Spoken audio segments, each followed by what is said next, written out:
Alrighty, so up now we have our pull-off press, split stance. Same as our normal pull-off press. The first thing is we want to make sure that when that hand is completely straight, it's in line with the pole, not our shoulder in line with the pole or your anchor point, wherever your band is.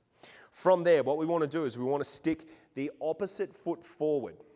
So we're in this split stance. Now the key here, guys, is when we come into that split stance, that as we step forward and move the other foot back, we're not crossing over each other. We still want to be in that somewhat shoulder width or slightly wider than shoulder width stance. From there, we're thinking about staying central. So I don't want to be coming over to that forward leg. And this is key with this movement. So as we're in that center point, I have equal parts, so 50% load in the front leg, 50% load in the rear leg.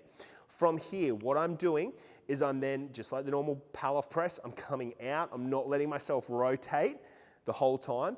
But as I'm working with a heavier load, what I want to avoid is moving over that forward leg. So I want to avoid that hip shift coming across, or my body coming across.